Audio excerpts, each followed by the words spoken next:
দ্বিস্বরধ্বনি। আমরা আজকে এই ভিডিওটিতে দেখব দ্বিস্বরধ্বনি কি এবং দ্বিস্বরধ্বনি সম্পর্কে বিস্তারিত জানব। দ্বিস্বরধ্বনি হচ্ছে যে ধ্বনিতে একটি পূর্ণ স্বরধ্বনি এবং একটি অর্ধ স্বরধ্বনি থাকে, অর্থাৎ যে ধ্বনিটা একটি পূর্ণ স্বরধ্বনি এবং একটা অর্ধ স্বরধ্বনির মিলনে উচ্চারিত হয় সেটি হচ্ছে দ্বিস্বরধ্বনি। দ্বিস্বরধ্বনির এখানে আমরা উদাহরণ দেখতে পারি। যদি আমি বলি ভাই, ভাই, আমি এখানে লিখলাম ভাই, এই যে আ এবং রস্বই, এই আ প্লাস রস্বই, এই আটা হচ্ছে পূর্ণ স্বরধ্বনি এবং এই রস্বই এটা হচ্ছে অর্ধ স্বরধ্বনি, আর এই দুটি মিলে যেই স্বরধ্বনিটা তৈরি হয় সেটি হচ্ছে দ্বিস্বরধ্বনি।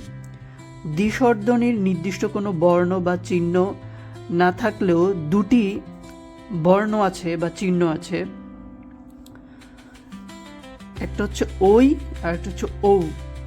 এই দুটি বাংলা বর্ণমালায় এই দুটি বর্ণই হচ্ছে দ্বিস্বরধ্বনির বর্ণ বা চিহ্ন। ওই এটা হচ্ছে অ প্লাস রস্বই, ও সেটা হচ্ছে অ প্লাস রস্বউ।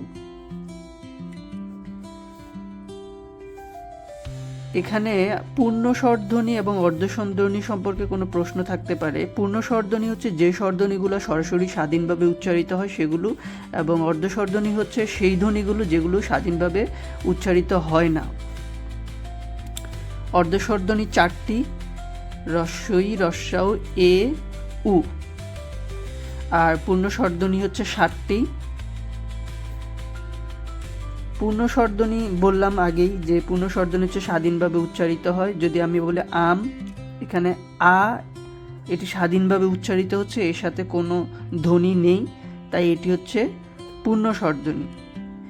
আর বই, এই যে ব, ব এর সাথে একটি অ আছে, এই অটা হচ্ছে একটি পূর্ণ স্বরধ্বনি, কিন্তু এর সাথে একটি রস্বই যুক্ত হচ্ছে, এটি হচ্ছে অর্ধ স্বরধ্বনি।